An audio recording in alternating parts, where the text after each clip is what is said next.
Gaunts Ghosts and the new Cadians are coming to pre-order this weekend, so let's talk about the releases and their prices.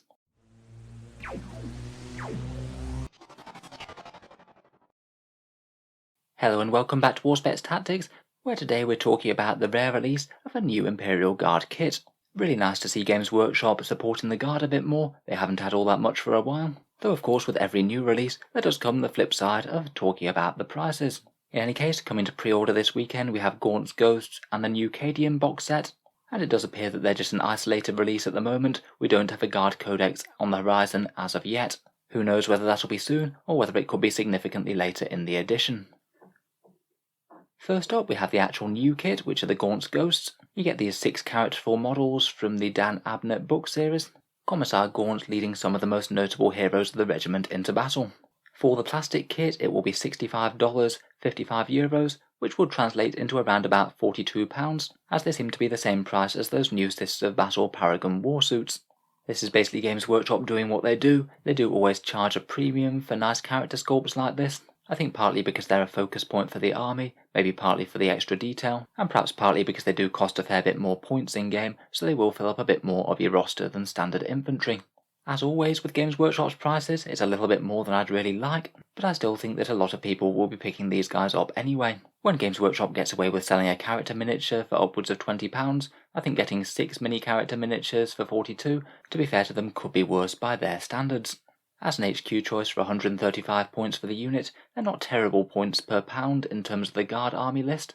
Guard are a kind of famously expensive army to collect due to how many models that you need, and they would at least fill up a reasonable chunk of your army. I think as well, if you did want to do a bit of budget hammer, and you weren't that bothered about the looks of the models but just wanted to feel the unit in game, I think that you could absolutely convert your own version of these guys. They basically are just some cool looking guardsmen with some camo cloaks and a few variations on standard gear. I imagine that if you wanted to make your own custom version for your own regiment, then they could be fairly easy to kit bash. Could be a way to get a lot of points on the table for only using 5 guard bodies and a commissar. In game, Games Workshop said that they'll be doing a preview of them sometime this week. They are an HQ choice for 135 points, and I'm going to guess that they might likely act as a single unit. Maybe we'll see some sort of fun special rules where they can go off and do their own thing as mini characters. As we've seen with the new Sisters of Battle Codex, they have included Ephrael Stern and Kaiganel in there, so I think that these will be present in the new Guard Codex as a new unit going forward. They don't appear to be any sort of limited release, so these guys will be a nice addition to the roster of special characters and units that we can field. Not 100% confirmed, but I think that it's likely, and it will put a little bit more faith in buying these as opposed to just being a character limited release run that might have the potential to be forgotten later. Obviously nothing to say about their in-game effectiveness yet. We need to see their special rules. I'm hoping that they have absolutely heaps of them, because the gear that they have on the raw models alone just won't really be worth the 135 points.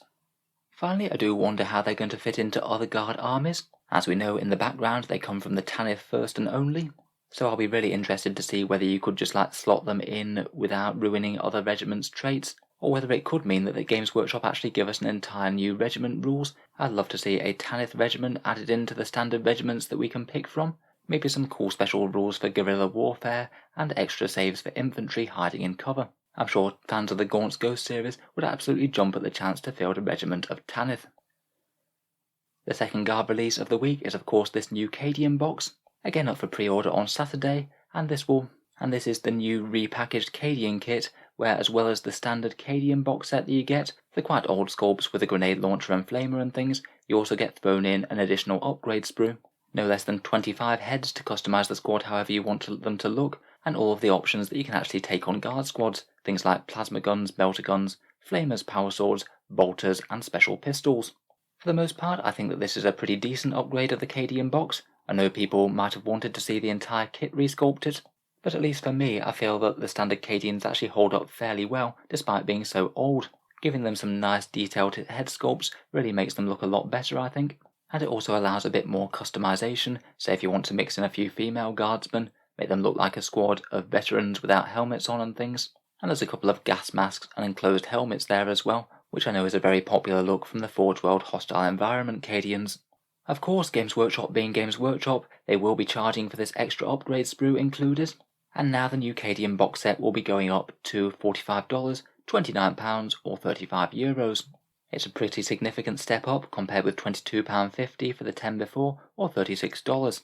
Say if you wanted 6 squads to fill out a battalion or something, you'd be looking at around about an extra £35 to £40.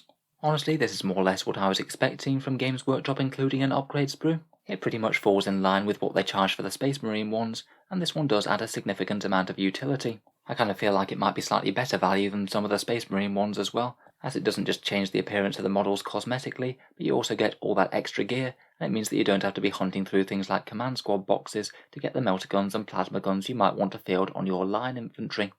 I think whether or not this is a good thing really depends on what you want out of the army. It is going to raise the cost of playing Imperial Guard, unless of course you're just ignoring this and playing Catachans, but having all that gear and having the looks revamped a bit is quite good in my opinion.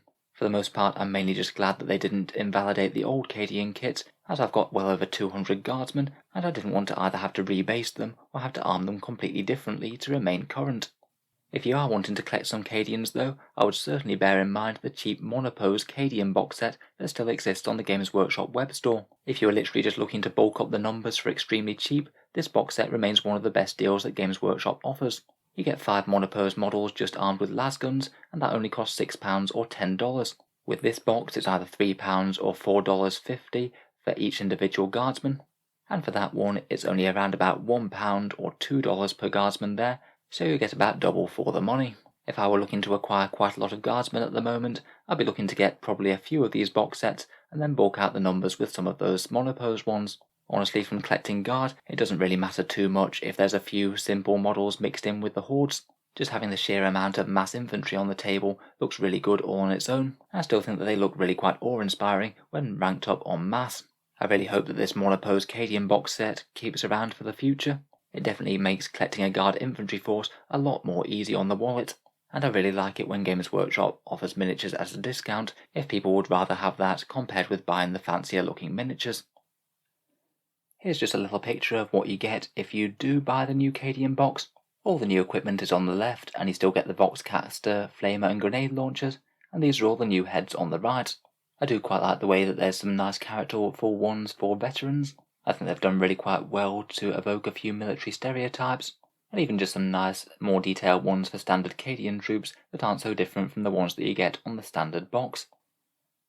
So as always, let me know what you think of the prices and the miniatures, and I'll certainly get a video out on the Gaunts Ghosts rules previews just as soon as I have chance. Hopefully that video should be out tomorrow morning. If you've enjoyed the video and you'd like to see more, then feel free to subscribe to Auspex Tactics. I will keep up the regular 40k content, including coverage of virtually any new miniatures and kits that Games Workshop releases for 40k.